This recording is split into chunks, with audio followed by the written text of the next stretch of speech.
আবার উত্তপ্ত নন্দীগ্রাম, তৃণমূল কর্মীদের মারধর, বাড়ি ভাঙচুরের অভিযোগ। কেন মানলো?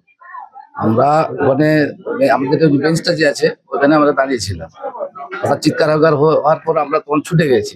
ছুটে গিয়ে তখন আমরা ছাড়াছাড়ি করে দিয়েছি। ছাড়াছাড়ি করার পর হঠাৎ দেখি মানে 50 থেকে 60 জন হঠাৎ সব হাতে বড় বড় লাঠি বাটাম নিয়ে এসে হঠাৎ দেখি আমাকে বলছে ওই শালাকে মার।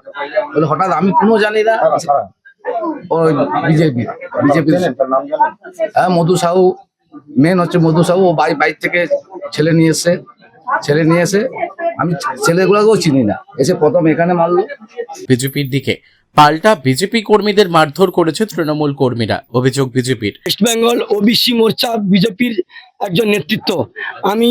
আপনারা জানেন, সাংবাদিক বন্ধু জানেন, এমনি পাশাপাশি সবাই জানেন, আমি এমন কোনো কাজ করব না বা আমার উপরে আস্থাশীল। আমি দলের একটা বড় পদে হোল্ড করি, আমি এরকম জঘন্য কাজের লোক নয়। এটা তৃণমূলের কালচার, তৃণমূলের সংস্কৃতি, এটা আপনারা দেখুন এবং আগামী দিনে মানুষ জবাব দেবে। আগামীকাল তার জবাব ভোট বক্সে দিয়ে দেবে। আপনার নাম? আমার নাম মধুসূদন সাউ, আমি রাজ্য ওবিসি মোর্চার সদস্য, সেই সঙ্গে নন্দীগ্রাম বিধানসভার কো কনভেনার এবং তাঁতি সাংগঠনিক জেলার আমি ইনচার্জ ওবিসি মোর্চার। রাত পোহালেই নির্বাচন, তার আগে আবারও উত্তপ্ত হয়ে উঠল হাই ভোল্টেজ বিধানসভা কেন্দ্র নন্দীগ্রামের ভেকুটিয়া গ্রাম পঞ্চায়েত এলাকার বারকান্ড পশরা 51 এবং 52 নম্বর বুথে তৃণমূল এবং বিজেপি উভয়ের দিকে মারধর এবং ভাঙচুরের অভিযোগ তুলল। কালচার এটা যে ওদের পায়ের তলা থেকে যেহেতু মাটি সরে যাচ্ছে, ওরা জিতার জন্য যে কোনো ভাবে যে কোনো পন্থা অবলম্বন করে এইভাবে তোরা রাতের অন্ধকারে এইভাবে তাণ্ডব চালায়। তৃণমূল কংগ্রেসের অভিযোগ, গতকাল রাতে স্থানীয় বিজেপি নেতা মধুসূদন সাহুর নেতৃত্বে বিজেপির দুষ্কৃতীরা কেন্দ্রীয় বাহিনীকে সঙ্গে নিয়ে তৃণমূল কর্মীদের বাড়ি টোটো ভাঙচুর করে।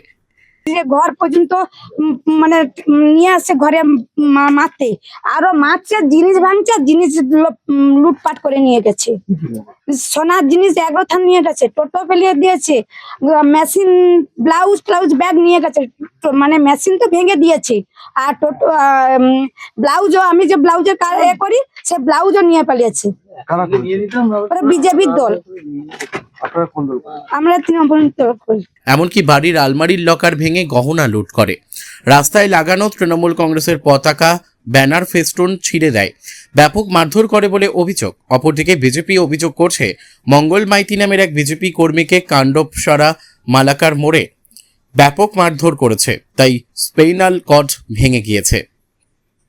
তৃণমূল কংগ্রেসের নন্দীগ্রাম বিধানসভা কেন্দ্রের প্রার্থী পবিত্র কর অভিযোগ করেন, এরা হেরে যাবার ভয়ে আমাদের কর্মীদের ওপর এভাবে অত্যাচার করছে।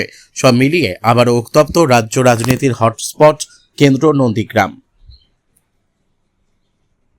করছে মানে একটা একবারে নিরপেক্ষ যে নির্বাচন সেটা করতে দেওয়াতে ওরা ভয় পাচ্ছে, অর্থাৎ ওদের নিজের পায়ের তলার মাটি সরে গেছে, তার সেটা বুঝতে পেরেই এইরকম ভাবে অবিচার করতেছে, অন্যায় করতেছে, ব্যভিচার করতেছে। তার কারণ ওনারা জানে যে নিরপেক্ষ নির্বাচন হলে ওনাদের পরাজয় সুনিশ্চিত, সেই ভেবে ভয় ভীতি প্রদর্শন করতেছে। তার সঙ্গে প্রশাসনের একটা অংশও এর হাত আছে। বাড়ির ভেতরে ঢুকে এভাবে আসবাবপত্র ভাঙচুর একেবারে সমস্ত আসবাবপত্র, জিনিসপত্র, তার টোটো, কারুর হচ্ছে যে গয়নাগাটি যা ছিল সবকিছু নিয়ে গেছে। লুটপাট, চুরি, সমস্ত যা কিছু করা যায়, যতটা নিচে নামা যায় ততটাই নিচে নেমেছে এবং মায়েদের গায়ে হাতও দিয়েছে। নির্বাচন কমিশন বারবার তো বলছে নিরপেক্ষ এবং শান্তিপূর্ণ ভাবে ওনাদের দায়িত্ব বর্তায়। এই প্রেক্ষাপটে যা হয়েছে, অভিযোগ কিছু সময়ের মধ্যে হচ্ছে, এরপরে নিরপেক্ষভাবে কিভাবে প্রশাসন, পুলিশ প্রশাসন কি সিদ্ধান্ত নেই দেখছি, তারপরে না হলে আমরা। কেন্দ্রের প্রার্থী পবিত্র কর অভিযোগ করেন, এরা হেরে যাবার ভয়ে আমাদের কর্মীদের ওপর এভাবে অত্যাচার করছে। সব মিলিয়ে আবারও উত্তপ্ত রাজ্য রাজনীতির হটস্পট কেন্দ্র নন্দীগ্রাম। Report PB news.